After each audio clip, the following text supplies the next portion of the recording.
അപ്പോൾ നമ്മുടെ പാക്കിൻ്റെ റിസൾട്ട് കണ്ട അടിപൊളി റിസൾട്ടാണ്.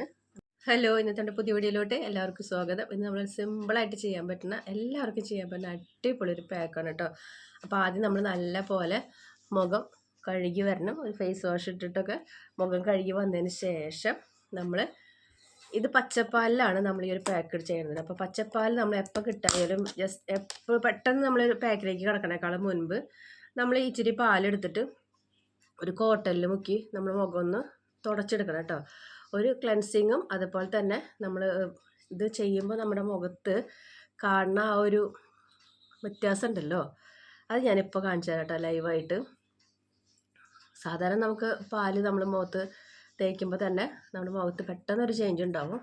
അതിനോടൊപ്പം തന്നെ നമ്മുടെ മുഖത്ത് നമ്മൾ പോലും കഴുകിയെന്ന് പറഞ്ഞു വന്നാൽ നമ്മുടെ മുഖത്ത് പോലും ഉണ്ടാകുന്ന അഴുക്കാണ് ഞാനിപ്പോൾ കാണിച്ചു തരാൻ പോകുന്നത് കേട്ടോ. നമ്മൾ ഫേസ് വാഷൊക്കെ ഇട്ട് കഴുകിയതാണ്, വൃത്തിയിൽ കഴുകിയിട്ടൊക്കെ വന്നതാണ് കേട്ടോ. എന്നിട്ടും ഒരു ഇത്തിരി കോളയെങ്കിലും ഉണ്ടാവാതിരിക്കില്ല. അപ്പം നല്ലൊരു ക്ലെൻസർ ആയതുകൊണ്ട് നമുക്ക് പച്ചപ്പാൽ എപ്പോൾ കിട്ടായാലും, ഞാൻ പാക്കറ്റ് പാൽ ഉപയോഗിക്കാറില്ല. ഇനിയിപ്പോൾ ഉപയോഗിക്കുന്നവരുണ്ടോയെന്ന് എനിക്കറിയില്ല, എനിക്കങ്ങനെ ഉപയോഗിക്കേണ്ടി വന്നിട്ടില്ല. അപ്പോൾ നമുക്ക് പച്ചപ്പാൽ നമുക്ക് എപ്പോൾ കിട്ടായാലും നമ്മൾ ഈ ഒരു കാര്യം ചെയ്തിട്ട് വേണം നമ്മളൊരു പാക്കിലേക്ക് പോകാനായിട്ട് കേട്ടോ. അപ്പോൾ കിട്ടുന്ന റിസൾട്ട് വേറെയാണ്. അപ്പോൾ നമ്മൾ ഫേസ് വാഷൊക്കെ ഇട്ട് കഴുകി അവിടെ വന്നിരുന്നേ ഉള്ളൂ. എന്നിട്ട് നമുക്ക് മുഖം തുടച്ചപ്പോൾ കിട്ടിയിട്ടുള്ള ആ ഒരു വ്യത്യാസമാണ് കാണുന്നത് കേട്ടോ. ഇനിയിപ്പോൾ നമ്മൾ ഒരു പെട്ടെന്ന് നമുക്ക് സിമ്പിളായിട്ട് നമ്മുടെ അടുക്കളയിലൊക്കെ നമുക്ക് കാണുന്ന ഒരു സാധനം വെച്ചിട്ടാണ് നമ്മൾ ഈ ഒരു പാക്ക് നമ്മൾ തയ്യാറാക്കാൻ പോകുന്നത്. അപ്പോൾ അതിലേക്കായിട്ട് നമുക്ക് ആദ്യം വേണ്ടത് നമ്മുടെ അരിപ്പൊടിയാണ്. അരിപ്പൊടി നല്ലൊരു വൈറ്റനിങ് ഏജൻ്റ് ആണ്, എല്ലാവർക്കും നന്നായിട്ട് അറിയാം അല്ലേ. ഇത് നമ്മുടെ മുഖത്തിരുന്നുകൊണ്ട് കുഴപ്പമൊന്നുമില്ല കേട്ടോ.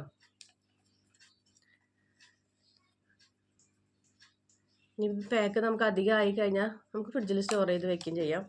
അപ്പോൾ ഒരു ടീസ്പൂണോളം നമ്മൾ അരിപ്പൊടി എടുത്തിട്ടുണ്ട്. പിന്നെ നമ്മളിതിലോട്ട് കടലമാവ്, ഇതും നമ്മുടെ വീട്ടിലൊക്കെ എപ്പോഴും ഉണ്ടാവില്ല, ഇല്ലില്ല. പലഹാരം ഉണ്ടാക്കണവരാണെന്ന് വെച്ച് കഴിഞ്ഞാൽ ഇതൊക്കെ നമ്മുടെ വീട്ടിൽ എപ്പോഴും ഉണ്ടാവും അല്ലേ. അപ്പോൾ അതും ഒരു ടീസ്പൂൺ അളവിൽ തന്നെ നമ്മൾ ചേർത്ത് കൊടുക്കുന്നുണ്ട് കേട്ടോ.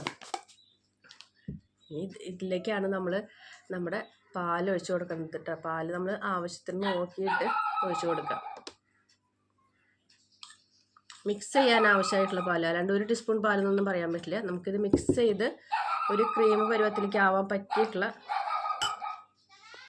അപ്പോൾ നമ്മുടെ ആ പാല് വെച്ചിട്ടുള്ളത് ഇവിടെ നമ്മൾക്ക് സെറ്റായിട്ടുണ്ട് കേട്ടോ. അത് നമ്മൾ കഴുകി കളയേണ്ടെന്ന് പറഞ്ഞില്ലേ. നമ്മളിവിടെ ഈ ഒരു പാക്ക് തയ്യാറാക്കി വരുമ്പോഴേക്കും നമുക്കിവിടെ ഈ ഒരു കാര്യം ഇവിടെ റെഡി ആയിട്ടുണ്ടാവും. അപ്പോൾ മുഖത്ത് സെറ്റാവും ചെയ്ത് അത് മുഖത്ത് ഇരുന്നുകൊണ്ട് നമുക്ക് വേറെ പ്രശ്നങ്ങളൊന്നും ഇല്ലാത്തത് കൊണ്ട് നമുക്കതവിടെ വയ്ക്കാം. ചില കാര്യങ്ങൾ നമ്മൾ വാഷ് ചെയ്തിട്ട് വേണം ചെയ്യാനായിട്ട്. ഇപ്പോൾ നമ്മൾ ഈ പാക്ക് നമ്മൾ പാലിലാണല്ലോ ചെയ്യുന്നത്. അപ്പോൾ അതുകൊണ്ട് നമുക്ക് വേറെ കുഴപ്പങ്ങളൊന്നുമില്ല. ഈ ഒരു ടെക്സ്ചറിൽ നമുക്ക് കിട്ടണം കേട്ടോ. അപ്പോൾ ഇച്ചിരി ഇപ്പോൾ അരിപ്പൊടിയും ഇച്ചിരി കടലമാവും നമ്മുടെ പച്ചപ്പാൽ, കാച്ചിയതല്ല പച്ചപ്പാൽ, അതെല്ലാവരും പ്രത്യേകം ശ്രദ്ധിക്കുക കേട്ടോ. ഇനിയിപ്പോൾ ഇതിലോട്ട് ഒരു നുള്ളു മഞ്ഞൾപ്പൊടി പറ്റുന്നവരാണെങ്കിൽ ചേർത്ത് കൊടുത്താൽ അത്രയും നല്ലത്. ഇല്ലെങ്കിൽ ഇത് മാത്രമായാലും മതി. അപ്പോൾ നമുക്ക് ഈ പാലൊക്കെ കാച്ചാൻ പോകുമ്പോൾ ഒരു തുള്ളി പാലെടുത്ത് കഴിഞ്ഞാൽ ഇത്തിരി അരിപ്പൊടി എടുത്തിട്ട് നമ്മുടെ മുഖത്തിടണോണ്ട് ഇപ്പോൾ എന്താ കുഴപ്പം. ഇതൊക്കെ നേച്ചുറലായിട്ടുള്ളൊരു പാക്കുകളൊക്കെയാണ്. അപ്പോൾ അതുകൊണ്ട് നമുക്കൊരു ദോഷം വരാത്ത ഒരു കാര്യങ്ങളാണ്. അതുകൊണ്ടല്ല ഇപ്പോൾ ഞാൻ എൻ്റെ മുഖത്ത് ഇങ്ങനെ ഇട്ട് കാണിച്ചു തരുന്നത്. ഇപ്പോൾ ഒരു കൊല്ലത്തിന് മീതെയൊക്കെ ആയിട്ടുണ്ടാവും അല്ലേ നമ്മൾ സ്ഥിരം ഒന്നൊന്നര കൊല്ലത്തിൻ്റെ അടുത്തേക്കായി നമ്മൾ സ്ഥിരം ഓരോ പാക്കുകൾ നമ്മൾ ഇട്ട് തുടങ്ങിയിട്ട്. ആദ്യത്തെ മുഖത്തിനേക്കാൾ നമ്മളൊന്ന് കളറും ഒക്കെ വെച്ചിട്ടുണ്ട്. നമ്മൾ ഈ പാക്കുകളൊക്കെ ഇടുന്നത് കൊണ്ടാണ്. പാക്കും നമ്മൾ വീട്ടിൽ തയ്യാറാക്കുന്ന ക്രീമും കാര്യങ്ങളൊക്കെ നമ്മൾ ചെയ്യണതുകൊണ്ടാണ് നമുക്ക് ആ ഒരു മാറ്റം നമുക്ക് കിട്ടിയത്. ക്ഷമയോട് കൂടിയിട്ട് നമ്മൾ ചെയ്യണമെന്ന് മാത്രം. ഇതിപ്പോൾ നമ്മൾ കഴുകി കഴിഞ്ഞാൽ നമ്മുടെ ആ ഒരു വ്യത്യാസം നമുക്ക് കാണാൻ പറ്റും കേട്ടോ. ഒരു 10 മിനിറ്റിൻ്റെ ആവശ്യമേ ഉള്ളൂ, കൂടി വന്ന ഒരു 15 മിനിറ്റ്. അപ്പോഴേക്ക് നമുക്ക് മുഖത്തിതിരുന്ന് വലിഞ്ഞ് സെറ്റാകും. വല്ലാണ്ട് വലിയാനായിട്ട് ആക്കരുത്. അപ്പോഴേക്ക് നമ്മളൊന്ന് കഴുകി വെടുപ്പാക്കണം കേട്ടോ. അപ്പോൾ നമ്മുടെ ഇന്നത്തെ വീഡിയോ അത്രയ്ക്കൊക്കെ ഉള്ളൂ. വീഡിയോ ഇഷ്ടപ്പെട്ടെങ്കിൽ ലൈക്ക് ചെയ്യുക, ഷെയർ ചെയ്യുക, കമൻറ്റ് ചെയ്യുക, ഫ്രണ്ട്സിനൊക്കെ ഷെയർ ചെയ്ത് കൊടുക്കുക. നമ്മുടെ ചാനലോട്ട് പുതുതായിട്ട് വന്ന കൂട്ടുകാരൊക്കെ സബ്സ്ക്രൈബ് ചെയ്യുക, സപ്പോർട്ട് ചെയ്യുക, ലൈക്ക് ചെയ്യുക, ഹൈപ്പ് ചെയ്യാനായിട്ട് അടുത്തൊരു വീഡിയോ ആയിട്ട് വരുന്നവരായിരിക്കും. Bye bye.